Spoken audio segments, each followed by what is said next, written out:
آج کی تحریر پاکستان کے معروف رائٹر علی جعفر زیدی کی کتاب باہر جنگل اندر آگ سے۔ پہلے احتساب پھر انتخاب۔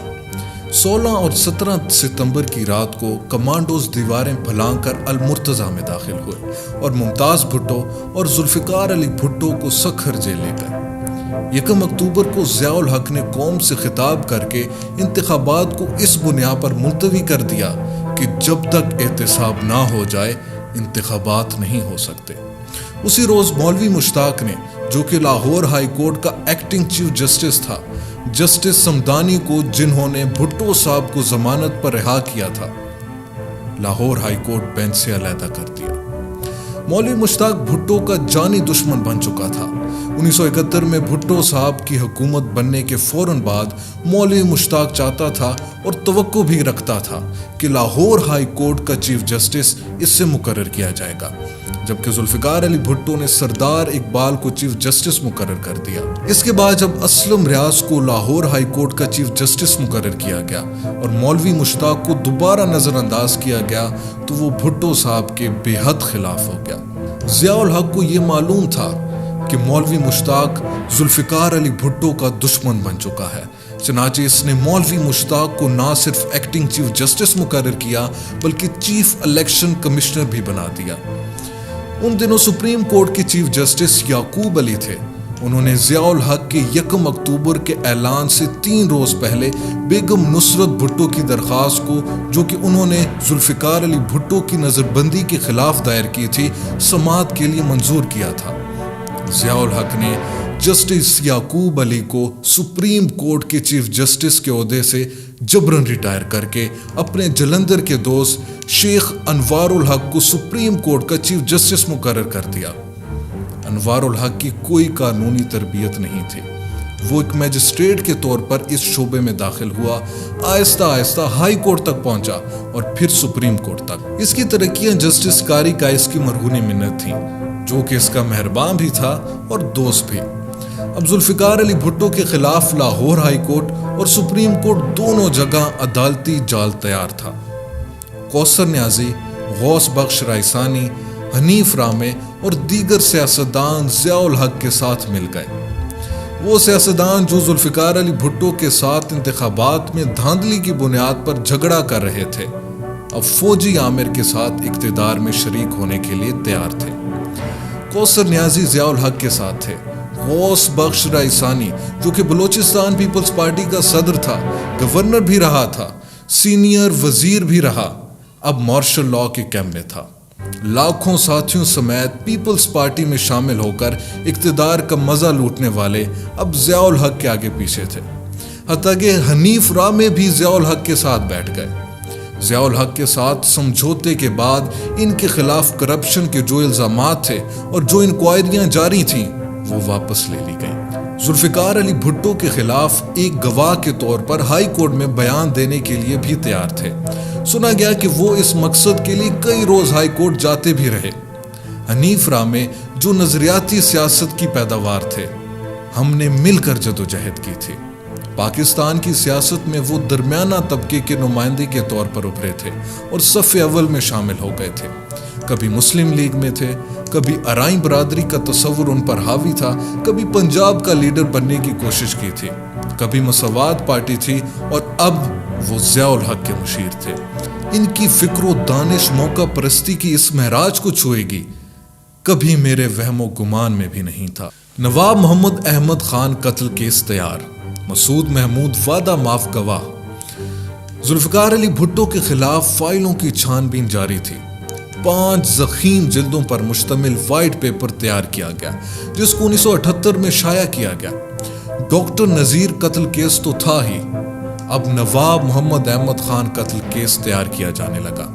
اس وقت تک مسعود محمود نے اپنی خدمات پیش کر دی تھیں۔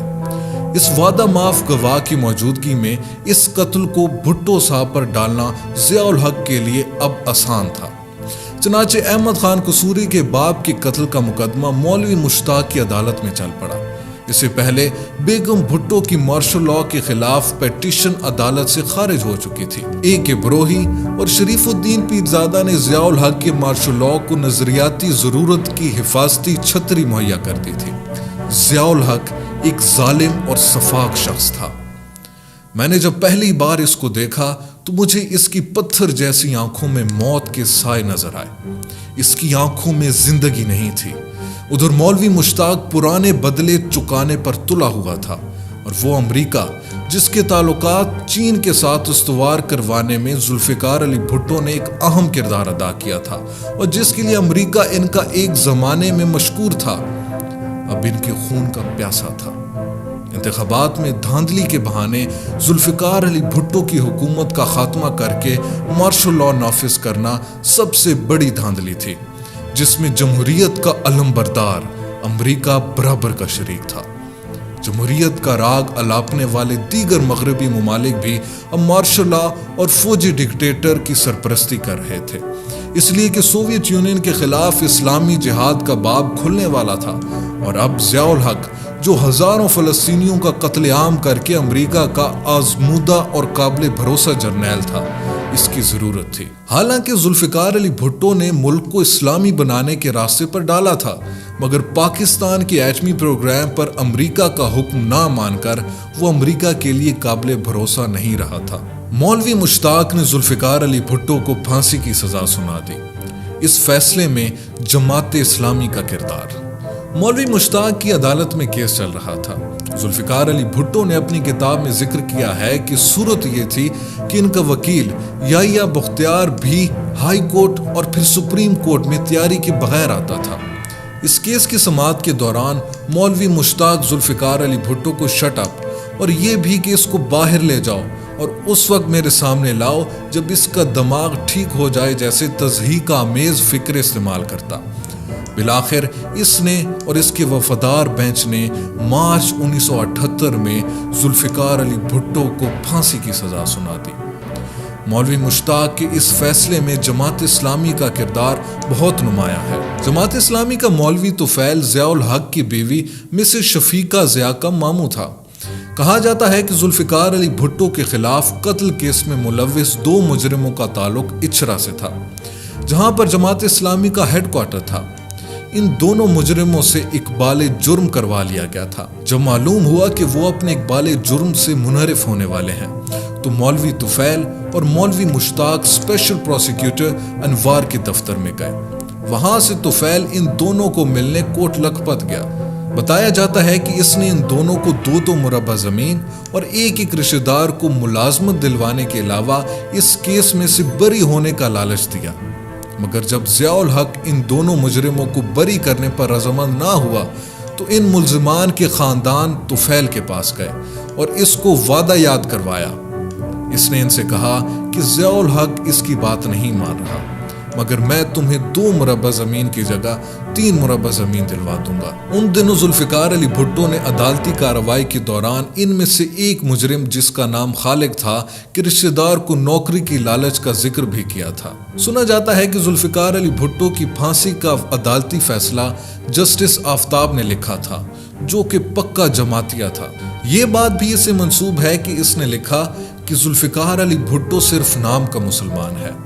یاد رہے کہ ذوالفقار علی بھٹو کی زندگی کے آخری ایام میں ان کا کموڈ ایک سنتری کے سامنے رکھ دیا گیا تھا، جہاں پر سنتری کی ڈیوٹی 24 گھنٹے اس بات پر تھی کہ وہ ان کے عضو تناسل کو دیکھ کر تصدیق کرے کہ ان کے ختنے ہوئے تھے یا نہیں۔ یہی وجہ ہے کہ ان کی پھانسی کے بعد ان کے جسم کو ننگا کر کے تصاویر میں اتاری گئی، جس کی تصدیق کرنل رفیع نے اپنی کتاب اور ٹی وی پر اپنے انٹرویو میں بھی کی ہے۔